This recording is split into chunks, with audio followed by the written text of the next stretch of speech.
Welcome back to the Maximum Lawyer Podcast. I'm Jim Hacking. Tyson Mutrix. What's up, Jimbo?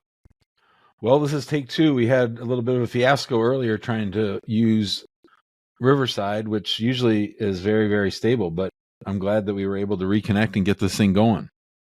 Yeah, it's for anyone using Riverside, it's a really good platform. For some reason, Jim's side would not record, which was weird. But we figured it out. We're good to go. So, and I liked your intro on that one too. You did the full name instead of just Jim Hacking, James Oliver Hacking the Third. And I even did my full name, but that's okay. How you doing? We'll save it for next time. We will save it for next time. You doing all right? You sound very chill. What's going on? I don't know. I am chill. I got my workout in this morning. I don't know. Anytime I get my workout in, you know how the feeling is. You're restless if you don't get the workout in. I don't know. Got it in. Feel good. So I'm flying to Vegas. Going to see Jason tomorrow. So it's going to be fun. Yeah, I was just going to say we're both traveling today. So I'm off to Florida. You're off to Las Vegas. And is Becca going to be with you? She'll be out there as well.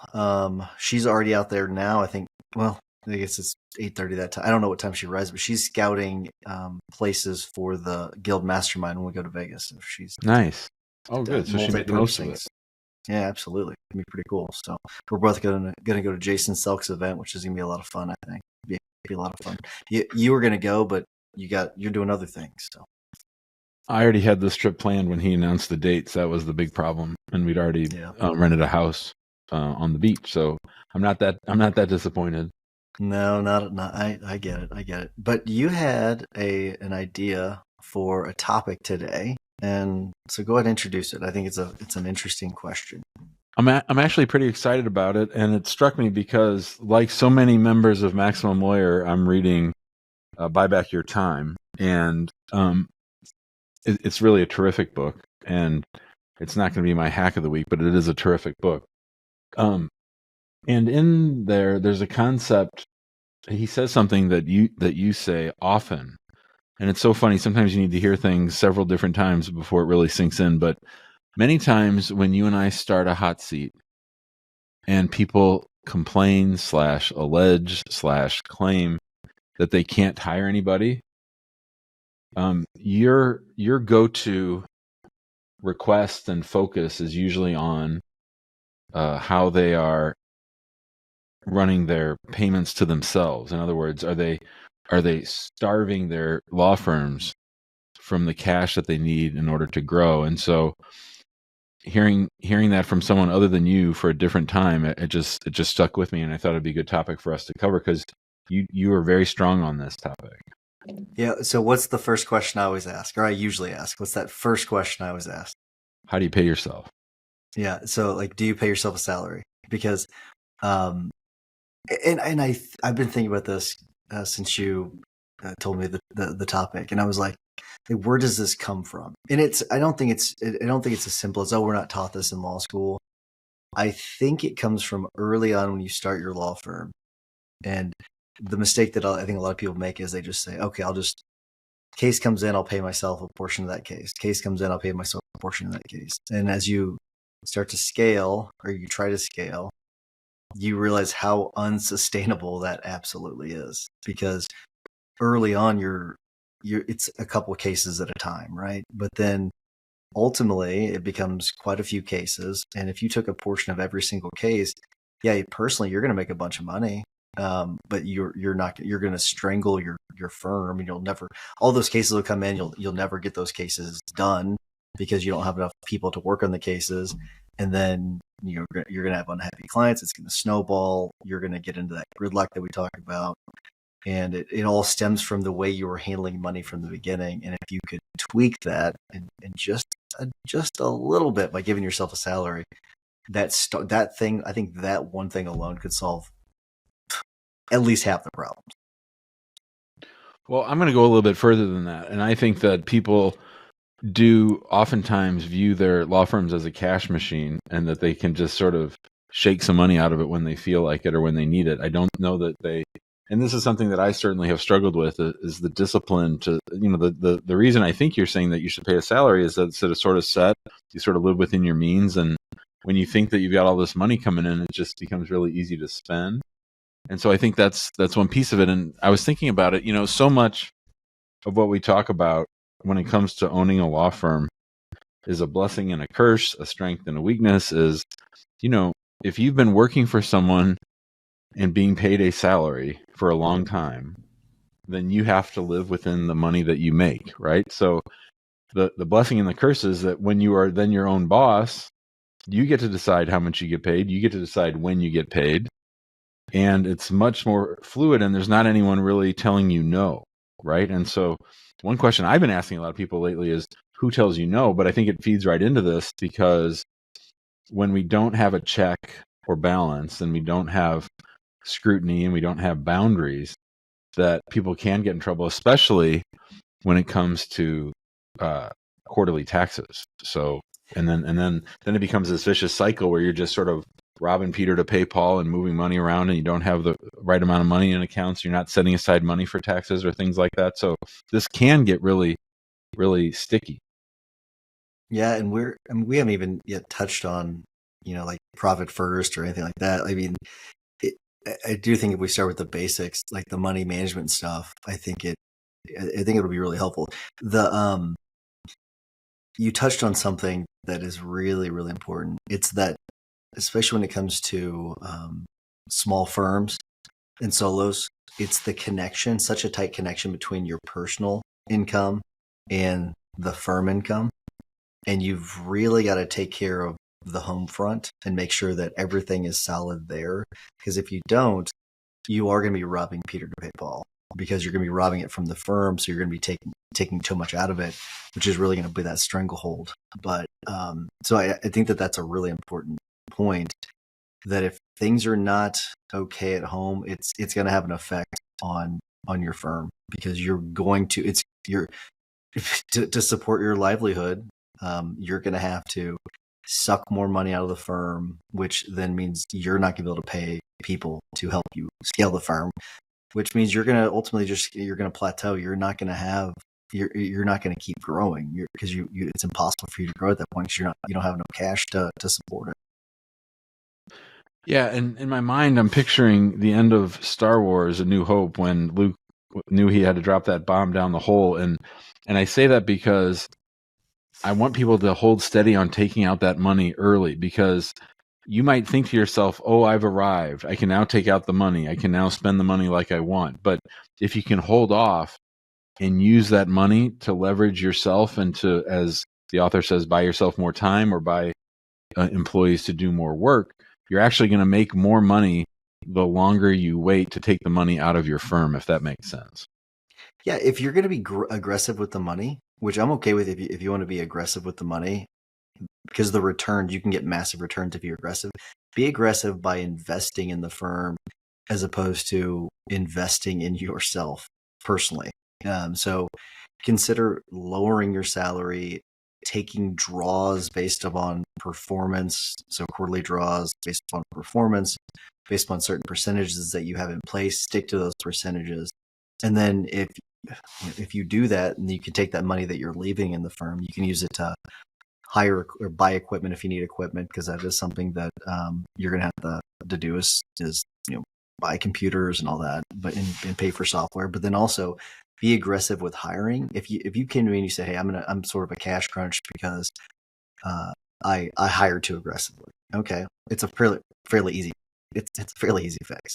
Is it a fun fix? No, but it's a fairly easy fix. But if you tell me, hey, I'm in a cash crunch because I've sucked all the money out of the business, well, all right, now you're in a pickle, and that is it's harder to get out of that pickle than it is if you bought too much equipment, or if you hired too many people. Those are things that you can solve fairly easily. Now, is it fun fixes? Again, no, but it's easier to fix it if you're sucking all the money out of it. I wasn't just blowing smoke earlier. I really do think you're good at sort of spotting this sort of faster than I do. And I'm wondering, what are the signs or symptoms that you see that make you ask that question? Because you usually shift to that pretty darn quickly, and I'm just wondering, maybe A, why is that, and B, what are the things that you sort of set you off thinking about that when you're talking to someone? It's an interesting question. The easiest one is anytime they start to talk about cash crunch in any way, or if they mention anything about a roller coaster when it comes to cash flow. I'd say probably the number one indicator would be they talk about cash flow being a roller coaster, and it's almost a telltale sign of not everybody, but with injury firms, it can be a little bit different. But with many firms, if you're a family law firm and you're telling me you're having a cash crunch, that means you're sucking too much money out of it. Because if you have a roller coaster, there's no reason for that. There's some sort of mishandling of how you're dealing with your money. Either you're not sending invoices out timely, or it could be a compound of all these things where you're not sending invoices out timely, and then you get around to sending all of them at one time, and then you're so behind on all your personal bills that you suck all the money out of the business, and then it's just you keep repeating it. But it's anytime that they really get into cash crunch, I don't have enough money to hire. It's a roller coaster when it comes to cash flow. Those are usually, any variation of those is usually where I want to hone in on that part of it to see if maybe there's something else going on. And I'll be honest with you, I don't think everyone is honest with us whenever I ask them those questions, because it's just not something that you want to advertise to the world. But they know, and asking the question alone is enough for them to realize, okay, I got to figure some of this stuff out. I need to start. All right, pay myself a salary, set aside money for certain things, put them into certain buckets. If you use the profit first method, I'm talking about, where you're even if you're not, I think Susie Orman, I think is that she's like that financial guru, where she talks about putting money in jars. If you understand that concept, that's essentially what you're doing. Whenever Jim was talking about setting aside money for taxes, is you put money in jars, quote unquote jars, but they're really bank accounts, to set aside that money for certain things. Set aside money for quarterly bonuses, or for bonuses. Set aside money for draws. So you're putting all this money in buckets. So it comes into that main bucket, the big bucket, your operating account, and then you disperse it from there into other buckets. That way, you know exactly how much money you have to spend on those certain things. So you can kind of go crazy with that. But for starters, though, if you are having some of those problems where you're having that roller coaster of cash flow, if you feel like you have a cash crunch, if you can't hire, those are pretty good signs that you're paying yourself too high of a salary, or you're taking too big of draws, or you really have no system at all. I think another aspect of this too is I'm surprised by how often we talk to people and we ask them, what's your average case value? How many cases are you signing up a month? How many cases do you have the capacity to sign up every month? And it's sort of doe in the headlights, where they haven't really spent much time planning the outcome that they wish to achieve. So I think that if you're just wandering around aimlessly hoping to get more cases, that's pretty vague and non-specific. If you can drill down and say, this is what we need for me to be able to pay all of our bills, to pay our team members, and to pay me a proper salary, leaving enough money in the firm for a rainy day. I think that part of this too is that people just aren't focused on signing up enough cases. Yeah, and there is so much wrapped up in that. I 100% agree with you. So, and I'm gonna just to start with the stuff about the average fee and all that kind of how long a case takes. If you think that is a very stressful thing to do, just do a really simple one. That's not going to be, it's not going to be a perfect way of doing it. Just take your last 10 cases, determine how long it took each of those cases to take. So figure out an average of those. Just write it down in days. I'm just going to give you a super simple way of doing it. So 10 cases, right? How much did you make on each of those 10 cases? And I'm talking about resolved cases. Your last 10 resolved cases. So from start to finish, how long did those take in days? And then how much did you make on each of those cases? That's going to give you some basics, just starting point on how to get a rough estimate as to what a case is worth and how long it takes. what that will allow you to do alone is predict how much you're going to make in the future. Okay, so and with what you're talking about is okay. So I know that a case is worth $5,000, and I know that and I'm just making up numbers. So a case is worth $5,000, and I know it takes 100 days to complete. So I know that, and if it's maybe you don't get paid all up front, right? So you're getting paid over time. I know that if I only sign up 2 cases this month, that in 100 days I'm gonna have an issue, right? So you need to figure out, and maybe it's an issue where you're in scale, you're scaling, and so you're gonna have to figure out financing in 100 days because you had a slow month. Okay, fine, whatever it is, but if you're focusing on those things and figuring out how many cases you're signing, how many calls are coming in, how long a case takes, what is it worth to the firm, those basic things will allow you to plan, and then it'll allow you to avoid a lot of those cash crunches that we're talking about because you can predict the future based on your past. One other thing that I think is really important is sort of the secretive nature of this. A lot of times, like you said, people don't want to admit it. They don't want to talk about it. They don't want to look at it.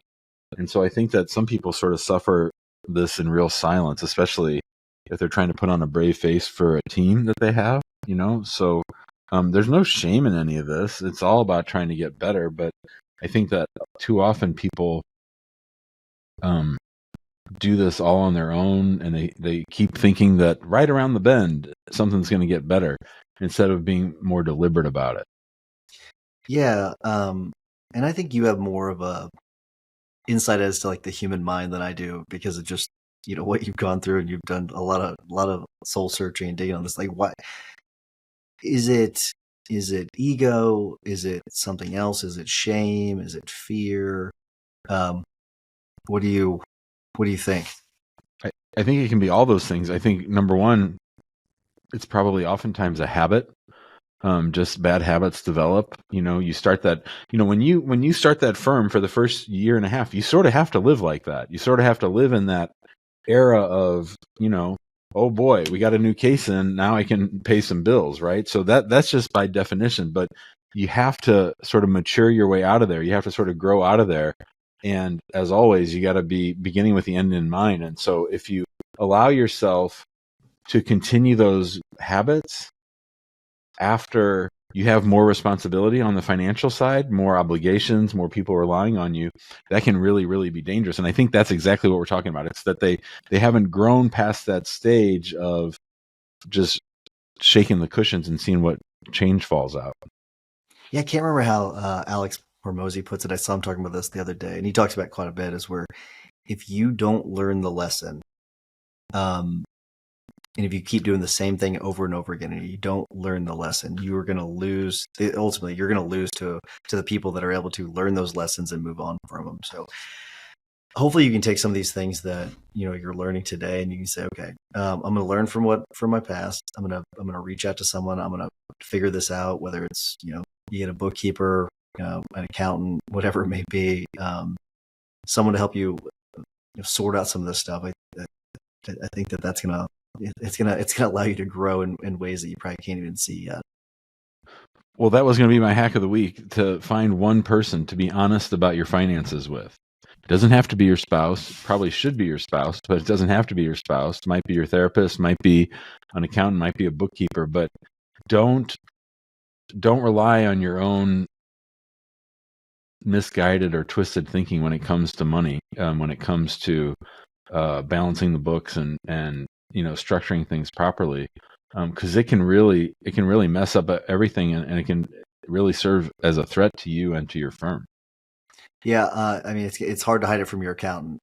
That's one person, but I mean I guess you could. It'd be tough. Well, I mean, I talked to a lawyer this year who has a criminal defense practice. It's a largely cash practice, and I think that that person would tell you they're not honest at all with their CPA or their bookkeeper.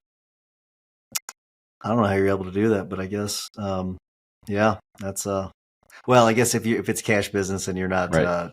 but okay, well that makes sense. That's I guess that's an easy way of doing it, but yeah, don't do that. Don't do that.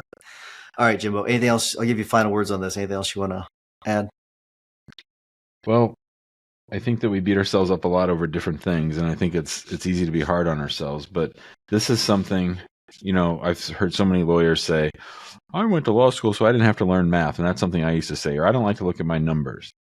Well, your numbers are there whether you're looking at them or not. So why not shed a little sunlight on it, spend a little time reflecting on it, like during the day, so it's not the thing that wakes you up at 3 a.m, sweating and worried. So if you're not dealing with it one way, you're going to deal with it another way. And that's true financially, it's true psychologically, it's true emotionally, all those different ways. So I would say, don't let this be something that sort of haunts you. Instead, see if it's something that you can turn around. I like it. Very good. All right, so I'm going to wrap things up. Before I do, Jim, you might have to come up with a new hack of the week, but it's okay. Or you can use the same one. But I want to remind everyone, join us in the big Facebook group, search Maximum Lawyer, and you should be able to find us there. Just a lot of great information always there, being shared on a daily basis. If you want to join us in the guild and be able to join us in Vegas and Scottsdale and all the amazing places that we go to maxlawguild.com and join us in the guild. And if you've gotten something from this episode or any of the past episodes, we'd love it if you give us a 5-star review. We would really appreciate it. Help spread the love to other lawyers that need some help. Jimmy, hack of the week. So you'll be very proud of me. A couple of weeks ago, I put on Facebook. When we switched over to Salesforce, we were able to combine our reporting into one app. So now I have a Salesforce app that shows me intake stuff and operation. I can run all my reports on there. So I had extra space on my home screen. I put a picture of my home screen, and some people said I should organize my Kindle, Goodreads, Audible, and Libby app into one. So that freed up even more space. So I had some space, and I asked friends what apps I should add, and somebody suggested the ChatGPT Apple iPhone app, in that you can actually just talk to it. So now it's pretty good. I have a new friend on ChatGPT, and you can pick which voice you want to respond. It doesn't do like current stuff right away, but if you want to ask it lots of different things, it's getting better and better all the time. So I'm sort of having fun with it. Dude, it is really, it's weird. The kids love it whenever I talk to ChatGPT. It is because it does things like and mine's a female voice. It's like whatever the default is, and she'll go, or it will go, Tyson, and like it is so bizarre because I know I'm talking to a computer, and it's wild. But yeah, I think it's really good though. You're right though, because I've asked it to ask me, like, give me hours of restaurants and things like that. It wasn't able to access that, but yeah, I like it. Very good. All right, so my tip of the week is, all right. So I'm going to read a post that I saw on X, and it says, "Why do all the zero alcohol people constantly talk about not having a hangover anymore? I have a drink or two every day, but I can't remember the last time I got blasted so bad I had a hangover. Alcohol isn't the issue. Extremism is." And I saw a bunch of the comments, and it was very negative towards people that don't drink. And I was really kind of taken aback. And there's a few people that say, one, this was a very judgy post, by the way, for people that say they just don't want to drink. But then there was a lot of judgment towards people that don't drink in the comments, and I thought it was kind of odd. So here's my tip: if this is your perspective, I challenge you to just try it. Try not to drink for a little bit. Just give yourself a 30-day break and see if you benefit from it. And if so, great, you can do it some more. And if not, keep doing what you're doing. I have no judgment. I post in there. I have an occasional drink, but I can tell you, I usually regret it the day after because I just feel crappy. But I talked about it a lot in the past where, I got a lot of bourbon. I still own a lot of bourbon. I would have a drink or two a day and didn't think anything of it. I can tell you, significant difference between a lot of things when it comes to my health, when it comes to drinking versus not drinking. So this is targeted towards a very specific audience today, Jim, but that's my tip of the week. If that's sort of your response, if you kind of sided with the person that posted that, just my challenge to you is to give it 30 days, see what you think. most things on Twitter are pretty negative these days, so I'm not surprised that the comments sort of turned vitriolic right away. I'll be interested to see if we get any comments to your tip of the week. Yeah, we shall see. But thanks everybody for listening, and have a great day.